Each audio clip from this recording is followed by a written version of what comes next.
Hi everyone, and welcome once again to the Irish Bulls podcast, Jack in the Box, episode 7. It's Ian here, and I have with me my friend and colleague and birthday boy. Happy birthday, Chris. Thanks, Ian. Just a day late, but thank you very much for the good wishes. Chris, I'm sure you have a few candles in that cake. I don't think the cake would hold the number of candles it needs, Ian. Funny one, Chris. We were doing our disability hub yesterday in Portrush, and I asked Connor McCann. I was telling him it was your birthday, and I says, Connor, would you like to have a guess at Chris's age? Well, he says, I think Chris is older than you, Ian. Good starting comment. I'm sure you were really impressed with that one. His international career could be in jeopardy going forward.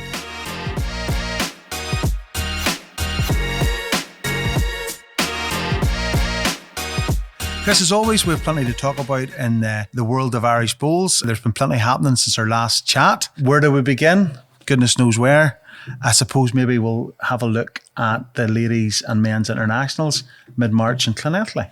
Yes, unfortunately not great results all round. Start with the ladies, Ian. Ladies played their first match against Scotland. Unfortunately had a heavy defeat, 156-73. No rinks up. Then played England and again lost heavily, 162-93 with no rinks up. But they obviously rallied. I'm not sure whether they had a team talk the night before, but they were in against Wales the last game and had a victory, 114-99 with 4 winning rinks, which was a really good performance, especially in the back of 2 heavy defeats. And Chris, as far as I'm aware, that's the first ladies win. I don't have the details here, but for a number of years, that's their first win. So I wouldn't be sure exactly that, but I believe so. I mean, that's tremendous. And to get 4 rinks. From memory, I think the under-25 ladies did the same and actually had their first win. Yes, again, it was against Wales in that. So onwards and upwards. And obviously, England won that series again.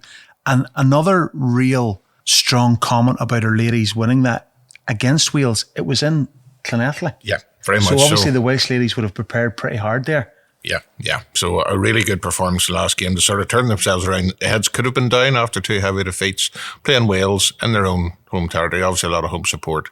So it was a great result. And obviously the series moves to Belfast, your own stadium, Chris, in 2026. So yeah, onwards and upwards for girls.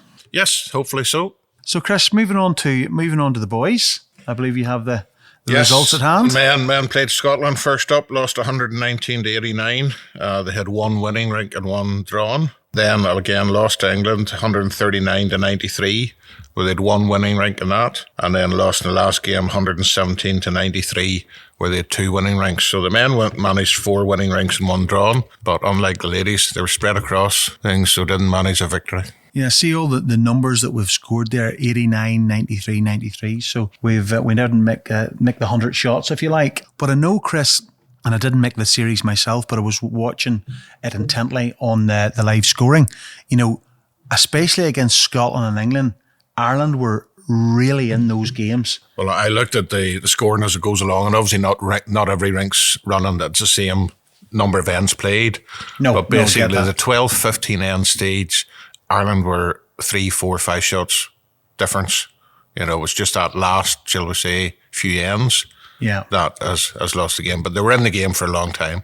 And I know there's been a focus over the years with the Ireland men's team about, we don't finish well and all this type of stuff. But I've been involved in Irish teams in recent years, and it's maybe the middle bit that we don't perform well. We finish pretty strong. So I think it just happens to be in this occasion we didn't finish well. It's fair to say there seems to be a 5-end spell where we switch off. Yeah. Whether it's in the middle, whether it's at the start, whether it's at the end, but just don't seem to be able to manage it, or whether it's just the other teams put on a particular push for a number of ends, but there always seems to be sort of nearly a 5-end spell.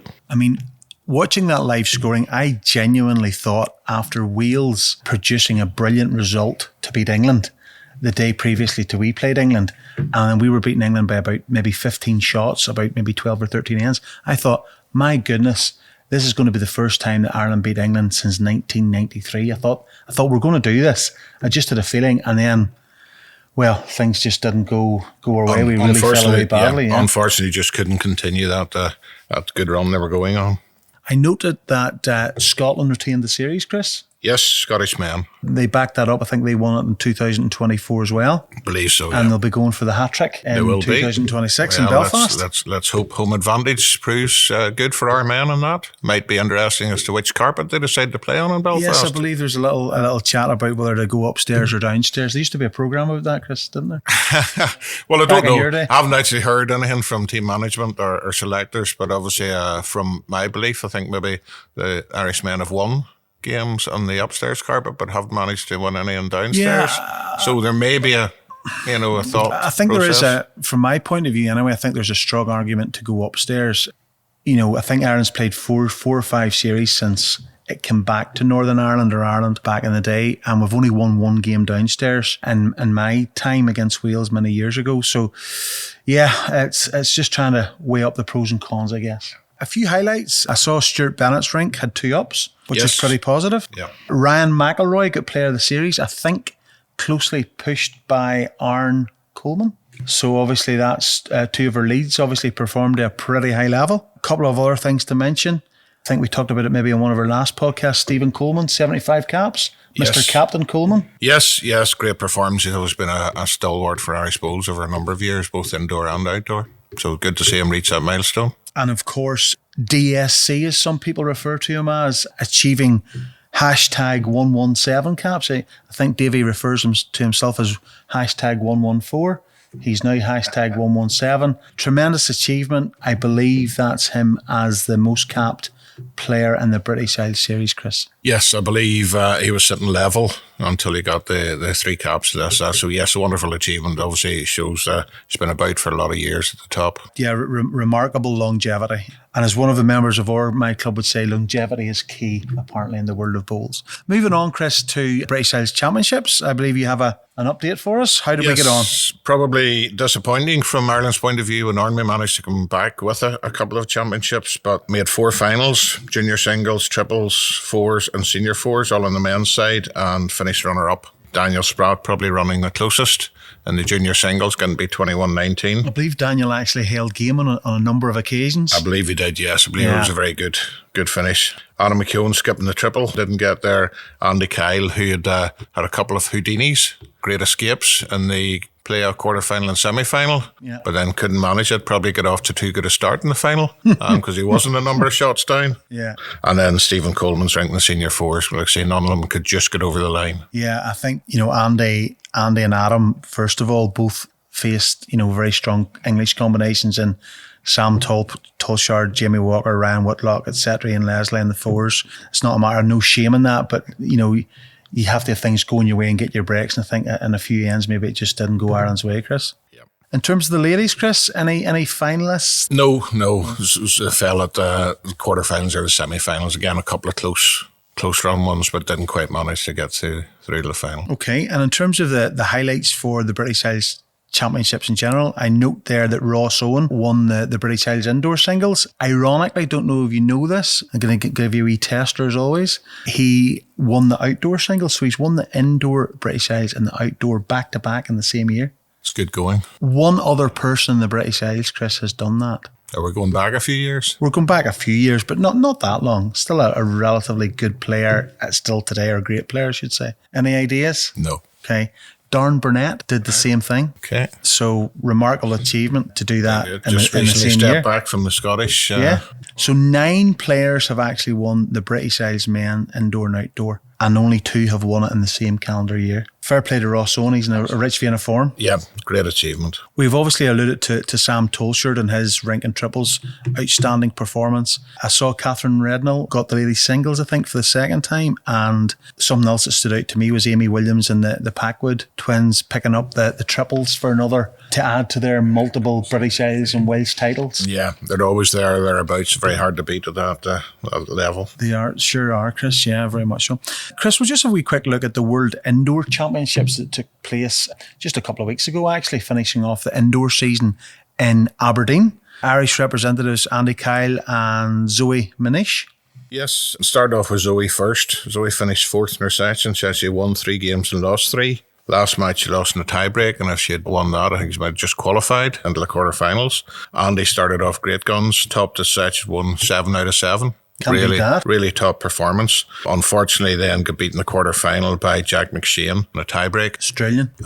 Very close thing. I believe Andy was quite unlucky that he didn't just pip that one. Yeah, and obviously Jack went on to lift the title. He went on to lift the title, which, Andy has won in the past, I believe. I think Andy got that at a point in time. I think he did, very much so. And then the mixed, Chris, as well. Mixed doubles, yes. Again, they didn't manage just to qualify out of their section. Yeah, I think they lost, from memory, could be wrong here, but I think they lost to Lauren Gowan and Ross Owen. Yeah. I think that was the game to sort of get through, or maybe that was the quarterfinal game. I'm not just 100% sure, but I think that event was a pretty successful event. Yes, I believe so. I think it went quite well. I know Gary McElroy was over at it from a high performance viewpoint. So, great efforts from our local players, Andy and Zoe, and fair play to them, and onwards and upwards. And that probably draws to a conclusion or indoor season, Chris. Yes, it does. Yes, just into the outdoor season. Fortunately, have a good weather to start the outdoor season for a change. And we start our thoughts indoor towards Belfast in 2026.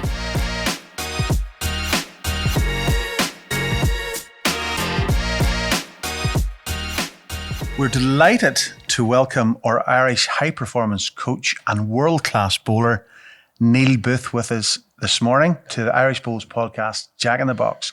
Neil, thanks for coming along this morning and having a chat with Chris and I. Thanks very much, Ian. I'm looking forward to it.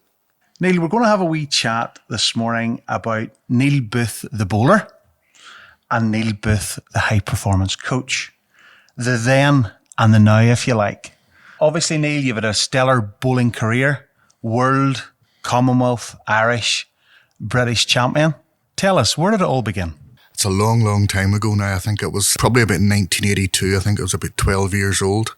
And it started, like many people in Ireland, down in the local church hall playing short mat. And I can remember going down and just catching the bug on night one. And it just took off from there. So, like many, many people at this side of the world, short mat plays a big, big part whenever you're starting out in this game. And Neil, from that short mat, 12 years of age, right to the pinnacle of world bowls, Commonwealth bowls, your earliest achievement that sticks out in your mind that you thought, my goodness, I could be half decent at this game? Probably back in the short mat days, played with a mate of mine, Christopher Barnes, and we had a good wee run in a lot of the local tournaments. We managed to win a few, and I got through to a champion singles final against Tommy McAlevey. I remember it well. I was Tommy well, yeah. Only about 16, and I think he beat me in a tie end in that final, which was gutting at the time, but it did sort of show me that I could compete at that highest level. And it was probably shortly after that, the late Davy Hamilton of Ballymena got chatting to me and said, why don't you come along and join the Baker Stadium where we are now and play with me on a Thursday night. So for probably about a year, I played along with Davy while still playing a bit of short mat, and then finally just made the switch full time to stadium. So that's where it's all began, Neil. And obviously outdoor clubs, I'm just looking at your CV here. You had 22nd Old Boys, Forth River, Cliftonville, Old Bleach, and now Ballymoney. Some would say you have more clubs than the infamous Ryan Bell, Dinger Bell. Obviously a lot of great teams there, Neil. Any standout memories there in terms of that club? To be honest, Ian, I think I've really enjoyed every club I've been at. 22nd Old Boys was great. We played in NIBA Division 2. It was again a good friend of mine, George Barnes, got me involved in the outdoor game. Was there about 3 or 4 years, then moved on to Forth River for a year. Moved across to Cliftonville, which was a really fantastic club at that time, and a fantastic Marcus team. Craig and Jim Craig and Davy Jimmy B Johnson and Sammy Allen and John Patterson. It was a wonderful, wonderful team. I think they'd won the Irish Cup the year before I joined, and I stayed there for 4 years, and they won the Irish Cup the year after I left. So I'm not sure how much I contributed to their success. Did you get your picture on the wall on the famous, the famous mural? Yes. No, I never. Are you did. not on? Right, okay, I didn't know that. No, that was up before I. Right, okay. Before I actually moved, but some great memories.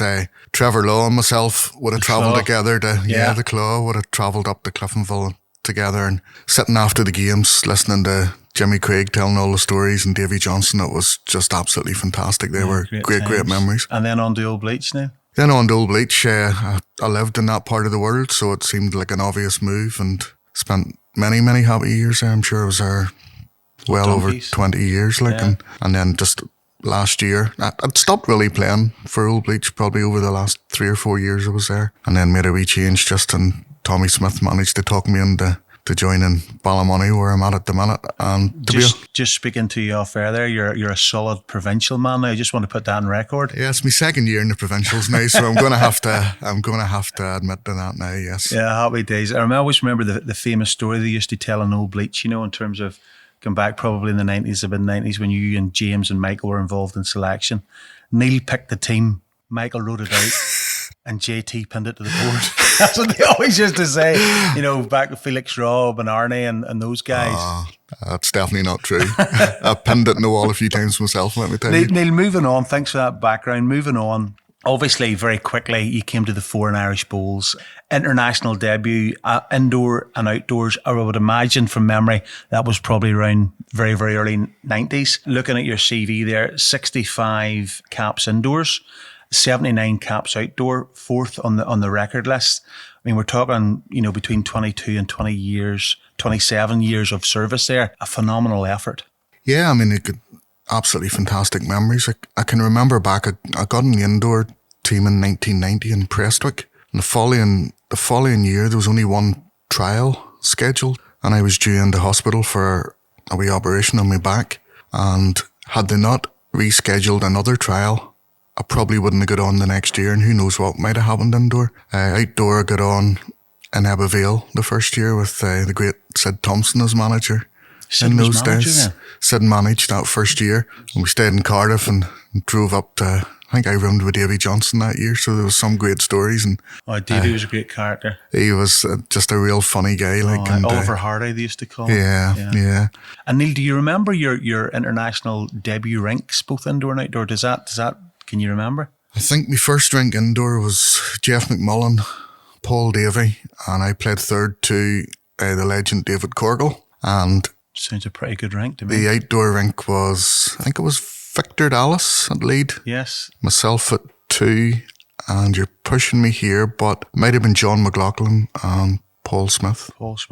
And obviously, Neil, just on the Paul Smith one, and Paul's moved back into the para space. He's always been involved in para bowls, but he's still going strong, probably 74, 75, something like that. Obviously, you learned a lot under the wing commander of Paul Smith over the years. Yeah, Paul was absolutely brilliant to play with. You know, I mean, the most communication really you got from Paul was nice and close. So if there was 5 against, it would have been nice and close. If you were laying 5, it was nice and close. So he was really good to play for, and I mean, he got shots when you didn't expect him to get shots. He was just a phenomenal talent, and he's still playing as well as ever. I actually watched him playing there in the Powers at the Grove on Monday past, and he still got it. He's still a great guy. Oh, he's absolutely fearsome competitor. He really is.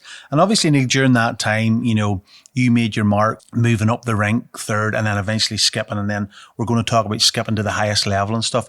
Obviously, from those 144 combined international caps, which is absolutely unbelievable for you personally. I'm sure you're very proud of that. In terms of highlights from those series, indoor and outdoor, is there anything that stands out particularly? I know you're getting on, it might be hard enough to remember, but I think probably the one that, obviously your 2 debuts whenever you're nervous and it's just a fantastic occasion, but certainly outdoor, probably the first time that we'd won the series since about 1982 down in Jersey. It was my first year skipping, and I can remember it as well. I think we were playing in two greens. There was 2 games going on at the same time, and Eddie McNally was manager at the time, and Eddie had left the key to our changing rooms back in the hotel. That's right, he did. So we had a late start in our game. So we knew exactly what we needed to do, because I think Wales had possibly beaten Scotland or England. I can't remember who. That's right. So we knew that we needed 5 rinks up. And I think were you last on, Ian? Probably not, Neil, no. Were you last on? I think you were. And I can remember sitting beside the late, great Ernie Parkinson, and I think Ernie had lost that day. Right, okay. So we needed all the other 5 ranks up, yeah. And we were waiting on you, so obviously we had time for lunch and a bit of shopping and come back up, watched your last couple of ends. Very harsh, and, Chris, very harsh. Harsh, but probably true. And there was just like an invasion of the green whenever Wally Wood was very, very close with his last bowl. I remember that day. It was a fantastic day, as you say. I remember Willie Wood gap between bowl and jack. That's right. And Ireland won the series. and obviously we invaded the green. And then I was speaking to Wooly after it, and then Wooly told me that he was deliberately not getting the shot that end. Now, this was a 6-inch gap that he went through. Do you know what I mean? I know he was a brilliant bowler, but I have to say he was trying his eye strings out, the wee man, you know. The green, I can remember the green being really tricky and really bumpy. In those days, I think they changed it to artificial later, and I think it's possibly closed now, but I can remember the late Harry Robb was over on holidays, and he came charging onto the green with us as well. And there must have been 60 or 70 people in the green, and Harry got a tap on his shoulder, said, "You're on with improper footwear." And I don't think it would have made any difference to the green whatsoever. But and we go back then just very quickly before we move on to Eddie McNally's clever strategic move in not finding the key to the changing room to allow us the information that we needed to get the 5 ranks up. Do you think that was deliberate, Neil? Oh, you wouldn't know it, Eddie. Eddie was just a fantastic character, and you'll remember him well as well, Ian. I mean, we had some great times with Eddie, and he was a good lad. He was fantastic to be away with. Many laughs we had, Neil. So Neil, moving on very quickly then, major breakthrough from my memory, and correct me if I'm wrong here, but moving into sort of the elite level bowls came 1998. You got the nod for the Commonwealth Games in Kuala Lumpur. Tell us a little bit about that. Yeah, I mean, that was just absolutely surreal. I mean, from the day I was told that I'd been selected, and I think in those days there was possibly 7 went across. I think that's so right. So there was a 4, a pair, and a single, I think we're playing. Different days, yeah. And it just seemed like a blur. And I can remember going over for a warm-up tournament, I believe. And Malaysia were just starting to really hit the world stage at that point. They were putting an awful lot of work in. But I mean, it was, I think, yourself and Marty at the front end, and Gary McClure at the back end. And I remember getting to the tournament thinking, let's just get off to a good start. And we just kept winning. And to win 10 games on the bounce was just incredible. Come away with a gold medal. It was just fantastic. And I always think back and smile about that particular trip. For the crack was good back then too, and obviously no social media to get us in trouble, Ian. But no, very, very much so, Neil. But no, I mean that's right. I mean, 10 games unbeaten, and we beat Australia in the final. I always remember standing on the podium beside you, Neil. I always tell this story. You know where I'm going here. Yeah. I look around and there was a wee tear coming down, Chris, and rightly so. No issue with that, but there was a wee tear. Yeah, actually, if you remember as well, that was the humidity, I think. But I think you'll remember as well when they read the names out on the podium. They got us back to front. They did. So I think me and you swapped. I was you for a That's moment, right. and you were me. I remember us chuckling away at that, yeah. I think the only tears he sheds these days is after he sees where his bowl finishes. When he plays it. That's very true. Always remembering that trip as well, Neil. Do you remember John Olomo came, we played New Zealand in a massive game, which was probably going to be a decider to see who get into the gold medal playoff. And Lomo and a number of the All Blacks came and sat behind our rink. And that's a standout memory. I think Marty McHugh still has some photographs of that. Yeah. And a very close game with the Kiwis that day it was. But I think amazing. we forged a really good relationship with the New Zealand guys from that point. Peter Keane, I think. Keno, yeah. Like we had some great memories with the guys down the years as well. But and then I also remember a funny one, and he's dead and gone now, but Eddie, I remember at the start of that final, Neil, if you remember. So the guys were bringing over, the Aussie guys were bringing over beers for after the game because there was no bar or anything at the facility, and they had these beers in the freezer or a wee ice box. Isn't that right, Neil? That's right. For after the game. And of course then, that was all right. It was pretty clear it was for after the game. But Eddie made it very plain to us that we weren't to be dipping in to this during the Commonwealth Games final for these beers, you know. So it was quite funny. I guess you had to be there. But what an experience. And that was only Northern Ireland's second gold medal, Neil. That's right. Back in that time. And obviously for our listeners, the other guys involved in that trip from memory were Noel and Sammy, and then Jeremy, who got a bronze. He did indeed. I can remember you were superstitious even back in those days, but I remember you and Marty actually changing in a different changing room from Gary and myself. And you started that after a couple of games and just decided to keep it going. That's right. That's right. Gary and me had peace and quiet for most of the Just one question, Neil. Did Ian have that greyish jacket back in those days that he still wears now? I have a feeling he possibly did. Believe it or not, maybe a big Sid sock at that stage as well. This is about Neil, but that jacket actually was Martin's jacket. But we were given those jackets at that games. Right. So that jacket's going well. It's a new zip on it as well. But anyway, moving on. Neil, So that elite journey continued then, 1998. I'm just looking at this CV here, like absolutely amazing. We have 5 Commonwealth Games. We have 4 World Bowls Championships. We have 8 medals, 4 Commonwealth, 1 gold, 2 silver, 1 bronze. World Bowls, 4 medals, 1 gold and 3 bronze. 8 medals in total. What a phenomenal achievement. Surely you must be very proud. Have you ever taken a moment to sit back and reflect upon that? Yeah, I mean, when you read that out now, I just wonder how on earth it all happened. It was, luckily enough, I was surrounded by really great bowlers, you know, right from Commonwealth Games in with yourself and Marty and Guy, and then playing with the likes of, you know, Jim Baker and Jeremy Henry, and the talent we have in our small country is just amazing. And with playing triples and fours, you are relying on your playing partners. Absolutely, you know, so very much so. So an awful lot of the credit goes to them. I mean, I was probably there as a passenger a lot of the time, but I mean, hopefully I played my part from time to time too. Obviously, there's been a hell of a lot of success, but I'm going to take you to 2000 World Bowls at Marks Park.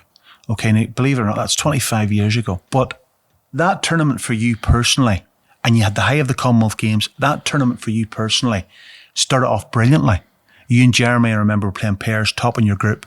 Things didn't go to plan. We were reigning Commonwealth fours medalists. We went on to the fours. It didn't go to plan as well. So you experienced the highs and then you had the lows. Tell us a little bit about that. Yeah, Jeremy and myself started off, I think we'd won our first 6 games, and we ended up losing 4 or 5 games then, back to back at the end of that, and missed out in qualification. And again, it was disappointing just in the fours that we missed out. But I'm a great believer that you learn from situations like that. You know, you're never going to learn if you keep on winning, although that would be nice. But you certainly learn that you have to go back and double down and work on the things that need work done. And, you know, even temperament wise and just trying to live in the moment and things like that, you know, which probably I wasn't great at doing back in the day. So, I mean, it's really just trying to learn as much as you can from those moments of disappointment. I was the only male bowler to come back without a medal, and I was very, very fortunate to get to Manchester in 2002. So I was very, very fortunate and delighted then, obviously, just to move on and do what I did. I always remember you saying that. I remember in South Africa, do you remember playing with the bricks, as we called them? You played with a very, very straight bowl as well. I always remember us like teasing you about them, you know, you're going to put these bricks away, but you stuck at it.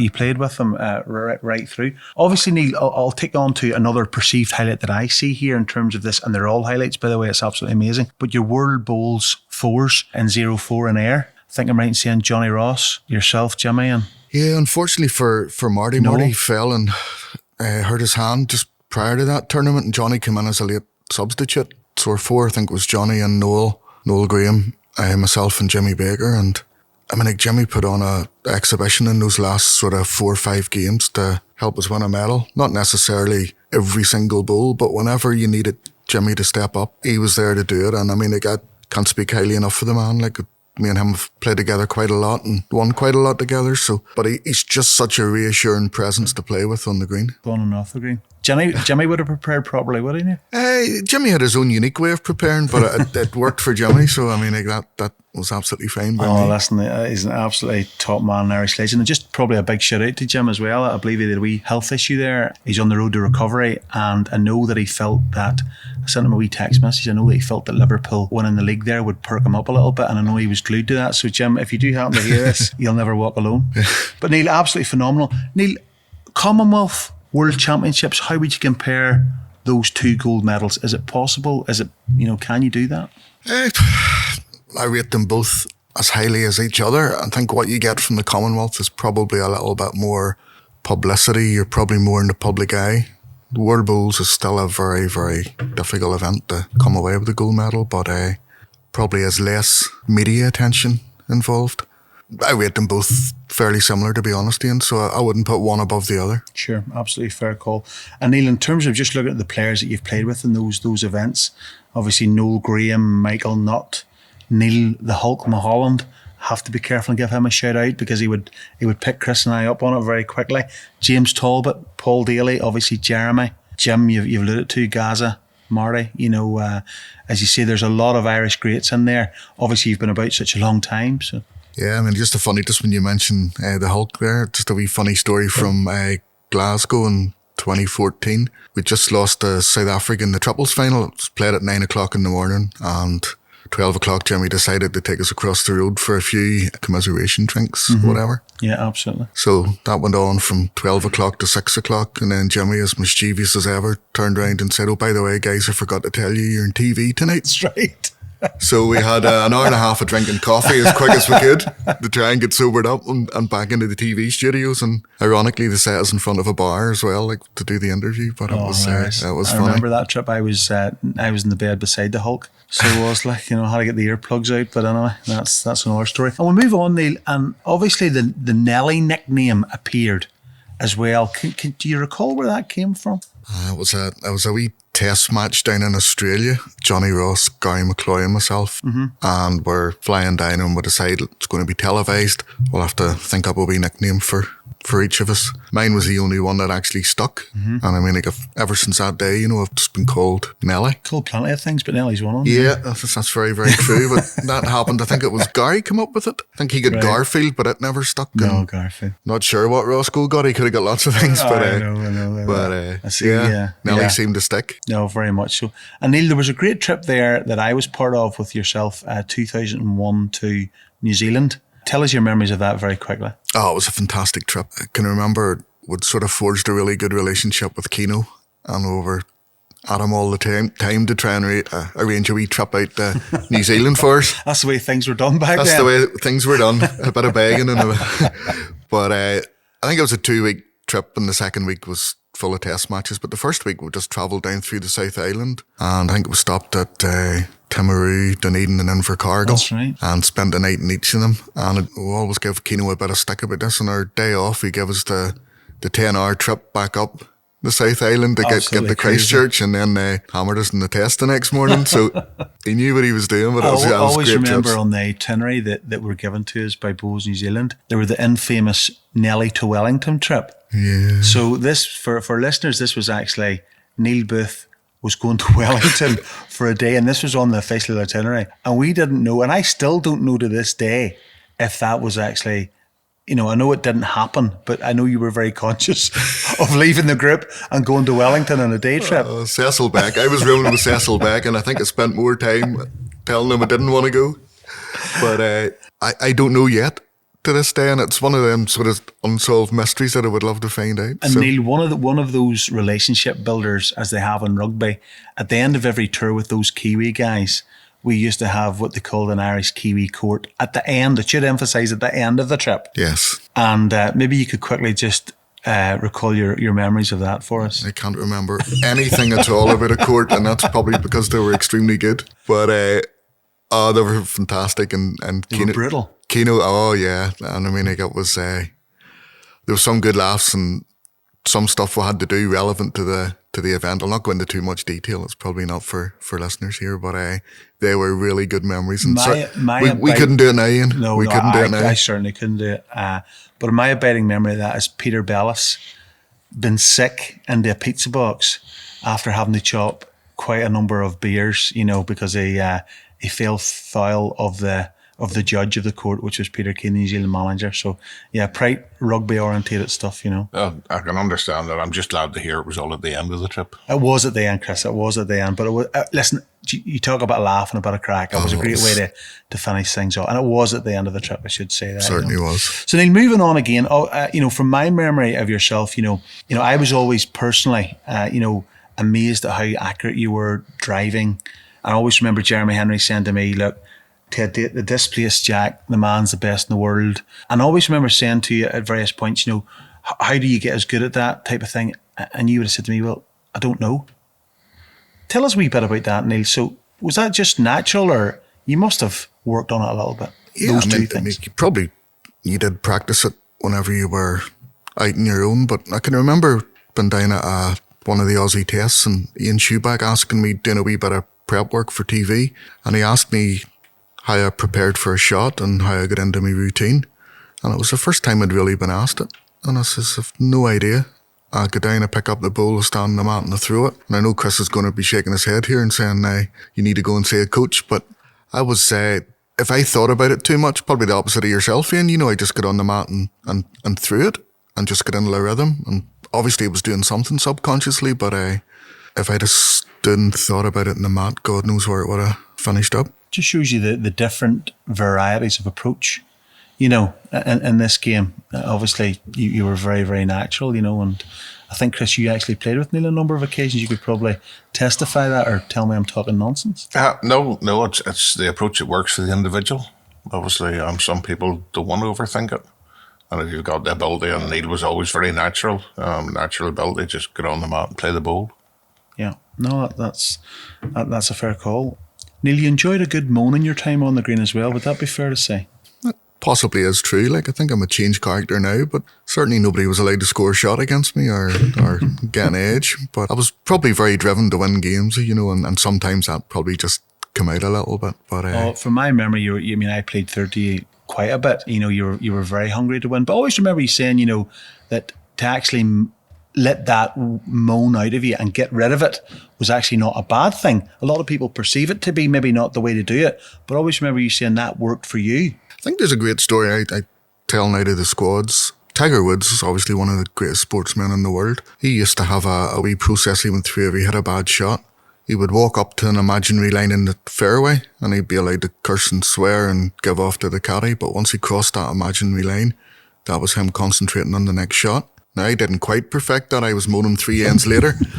And people like Michael Nutt used to be standing with the shoulder around me just saying, calm down, Nelly. But yeah, there's different wee techniques you can use just to rein it in. I remember playing 30 in 2012 in Adelaide, and we were playing Israel in a fours games.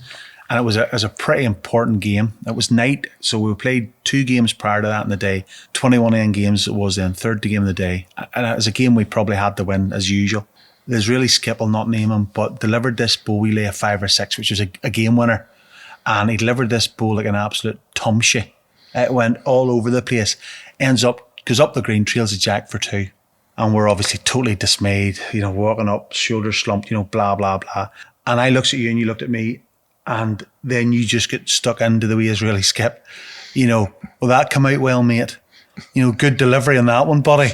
You just couldn't let it go. And I was like, Neil, we'll not go there because but you let it out of you. Oh, I certainly did a few times. I spent my first 4 years as a high performance coach apologising to all the players that I fell out with. So, wait, listen, I have a few other stories, but look, we'll move on from that. Neil, obviously there's a great trend nowadays when you're, as good as you were, maybe to try the Aussie thing. And even back then, I believe maybe you and Martin did consider it, but it never actually worked out for you. Yeah, we had a chat with, I think it was a fella called Tony Scott. It was Raymond Terrace Club. Way back whenever I think he was Bulls coordinator there, and we're fairly advanced talks, and it sort of fell through. I think yourself and Jeremy possibly went out shortly afterwards. I think you were sort of the 07, yeah, trailblazers, but it was probably something that came to me maybe 10 years earlier. I might have jumped at the chance, but my young boy Andrew was only young at the time too, and would have been very difficult to leave him, but certainly great opportunities now in Australia, and it is the mecca of bowls now. So yeah, very much so. And obviously a lot of our guys, including our technical guru here, Ali Coleman, has been out, and obviously the guys and the girls, Neil, domestically, let's look at that for a moment. Just looking at the CV here, outdoor with a 10 PGL titles, probably the standout there. I'm just looking at it. You've one Irish fours, one British. That British fours must be quite a good memory with old Bleach friends. Yeah, it was that was really fantastic. I think we played, it was Angus Blair. I think it was Gus in the quarterfinals down in Worthing, which was a great venue. And semi-finals then we played Stuart Thomas, one of the coaches now for England. And I think the Cards up in Old Bleach Club. We got off to a great start. I think we were 15 or 20 up after 6 or 7 ends. And then Robert Wheel, we were due to play Robert probably in the Channel Lines, managed to pip them. And nice. That was the Wheel brothers probably? Yeah, it was. It was the 4 wheels. So it was absolutely fantastic. I played with a set of Henslide Classic Deluxe bowls back in the day, and those bowls have actually won. They've won Irish Indoor Fours, Irish Outdoor Fours, British Isles Indoor Fours, British Isles Outdoor Fours, Commonwealth Games Fours and World Fours. That set of bowls. Nothing to do with the guy that's throwing them though. And I took them out the other day to play the first league match for Ballymoney. Right, okay. And they forgot how to bowl. So something's went wrong just in storage. So, absolutely hilarious. Obviously, that 4 was Michael, not James Talbot, Sammy Hall. That's right. Yeah, that's right. And Beat myself in the Private Greens final. Is that right, year, Chris? where Okay. I went to the British Isles. Yeah. Up at Ulster Transport, if I recall it. And I think, if I remember right, Neil played a wonder bowl to actually get 2 or else 3 in the last end To get force the a win? tie in. I think it was a 3 Yeah, you turned the ball out. It displaced Jack and across the clubhouse. I James remember had it actually now. moved the Jack out, and you took a ball out instead Yeah. to get the 3 with your last ball, Right, okay. and then they won the tie in. Was that you and Robin and I think you were defending. Were you defending British champions? We at the were, time? yes, we'd won the British out Right, year okay. before. That's a big game, big final. Neil, 2 PGL singles titles. Who did you beat in those finals? Do you remember? That's a good question. Beat Sammy Hall in one of them down in Cumber.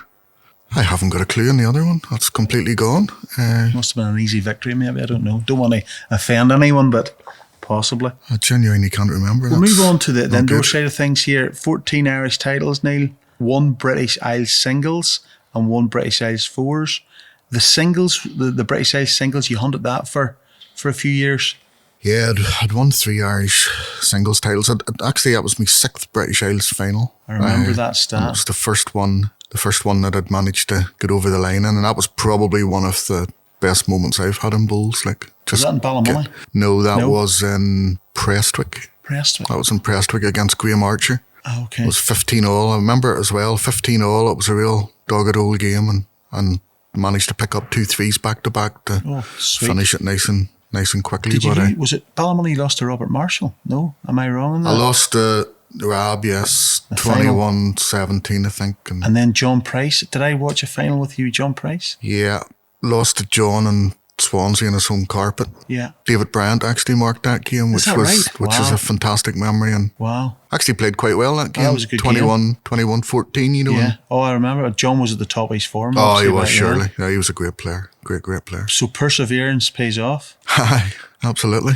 And Neil, there, so 14 Irish titles, Neil, and my memory from that is, I'll ask you to tell a wee story. I recall losing to you probably early to mid-90s in 2 Irish finals in the same day, under 25. You're both under 25 then, 21-17, here at the Jim Baker Stadium. It's a long time ago, Ian. It is, Chris, it That is. was in both finals the same Both score. finals in the same day, 21-17. And I'm going to ask you to tell our listeners about the tractor story just prior to those games. Funny, when I was driving up here the day, I was thinking, I wonder will Ian mention the tractor, but Chris and I don't hide. it was actually the day of my sister's wedding, believe it or not. So I Right. was dedicated to the Bulls. I missed my sister's wedding, but Right, okay, I wish you hadn't. I was driving up the wee windy road there. Just forget the name of it now, but rushing up to the game because people that knew me would have known I was quite impatient. But I got stuck behind this tractor, and I tried to get past it a couple of times and couldn't. And I thought, hang on a minute, I'm playing in here. It's going to be a long, hard slog today. So I tootled up behind the tractor for 15 or 20 minutes and waited till it turned off. And I thought, that's me prepared now. So It's all about preparation. and, I do remember you telling me that story many, many times. I can remember it was the late Dick Fitzsimmons, I think, was Yeah, marking our yeah. singles final. Yeah. And games about 7 or 8 alls, that sort of stage of the game. And I could see Dick looking over at me, and he called me over, and you're walking up to play your bowl. And he says to me, you're going to have to play some bowls to beat him today. He's playing some stuff. And I thought, a good positive quote. I'm not quite sure what a marker's saying that for, but it was... And Neil, you obviously gathered the British Isles four as well there with the lads. I think Johnny Miller, T.R. Robinson and Andy. That's right. That was obviously a great moment as well for you. Great memories. We played, we'd actually lost to Greg Harlow and Nicky Brett, I think, 2 years prior to that. And it was a repeat in the final. And it went down to the wire as well. I think Andy played a magnificent bowl towards the end. But the 4 of us played very well. 4 of us got on well together. And I think we actually beat you in the Irish final that year, possibly. Possibly. Was that the final? I think maybe we got a 6 in the He's first got end. a 6 in the first end. Comes to day, I was in 3 Irish finals that day. I'd lost the pairs in the morning. Jeremy dusted me 21-3 in the singles. And I thought, right, refocus for the 4s, and lost the 6 in the first end. Managed to come back and win a tie end or and then last end. you were close to making the breakthrough into the top 16 in the PBA over the years as well, but I don't think it just happened. No, I think it floated about 17 to 20 for about 4 or 5 years. They were back in the days whenever I think the top 24 in the rankings possibly got into the world. So I got 5 or 6 times over the Potters. But I remember playing a game in the Welsh Masters against Mervyn King, and I was literally one bowl away from jumping into the top 16, and Mervyn drew a back toucher in the last end of the tiebreak. So And Mervyn is and was a great player, and obviously that was no. But yes, just getting over that. Yeah. You know, at that time, getting in the top 16 and getting out of it was a different story as well. I know. And Neil, mentors within bowls, anyone that stands out for you? Look, there are quite a lot. George Barnes away back in the very early days, you know, just playing short mat and outdoor, and then I suppose moving on to people like Eddie McNally and Jim Baker, Roy McCune. You know, there's a lot, you know, helped at various stages of my career. So yeah. And you learn lots of valuable things from each of them. Well, your record would certainly testify to that. Key differences, Neil, from back in the era and to now. How do you compare the eras?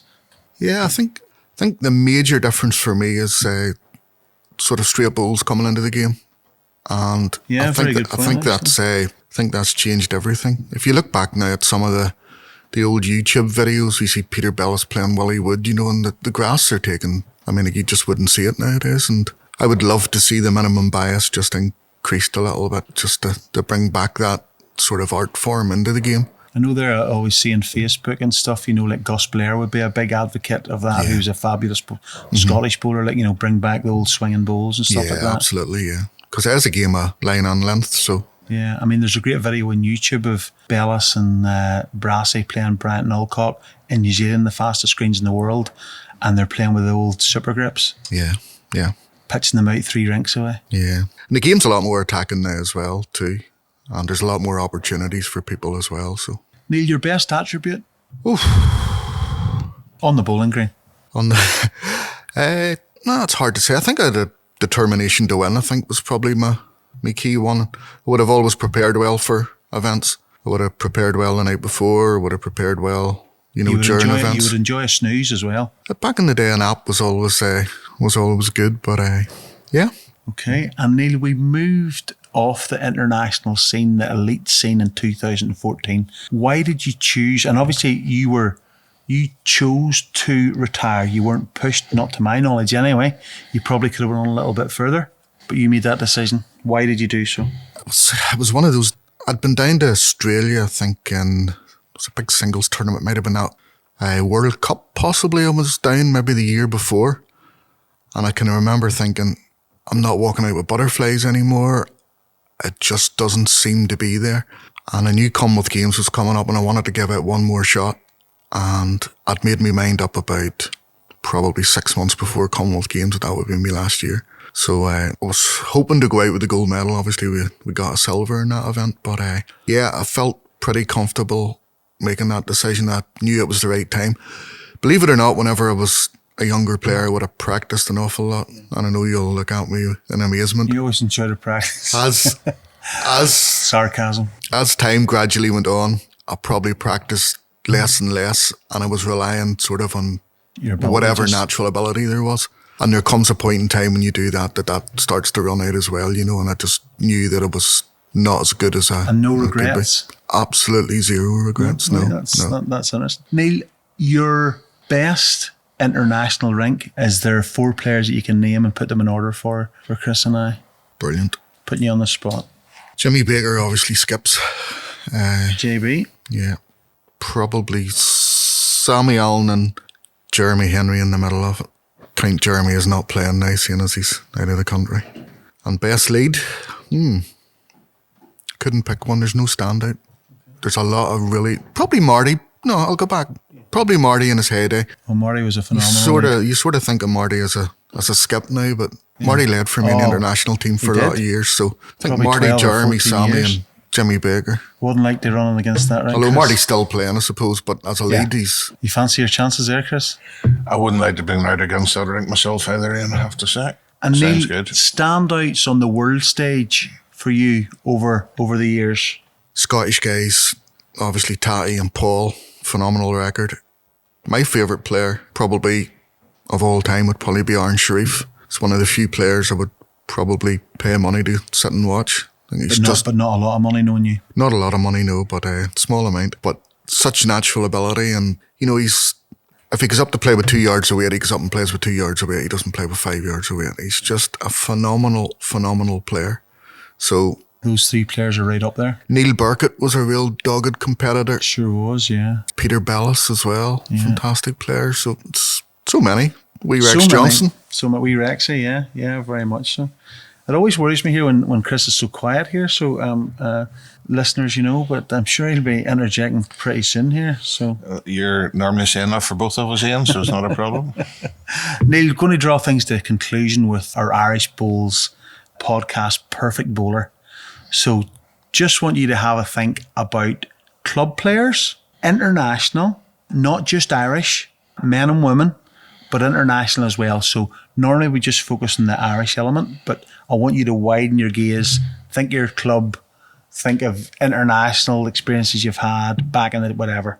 And we're going to run through this pretty quickly. I think our listeners would be interested in your views, and it is a bit of fun. Obviously, you have a donkey's years of experience, as we've testified to. So you can only name one player once for every discipline, if you like. So here we go. Quick fire, Neil. Oh, goodness. Best on the draw. Gary R. Smith. Ah, that's an interesting choice. He was and is a brilliant drawer. Fair play. Best prepared. Mark McPeak. Oh, yeah. I think Mark's been named before, Chris. Yes, yeah, I was in that. Best technical, delivery, etc., etc. Club, international, Irish, men, women. Shannon McElroy. Smooth. Best under pressure. Jim Baker.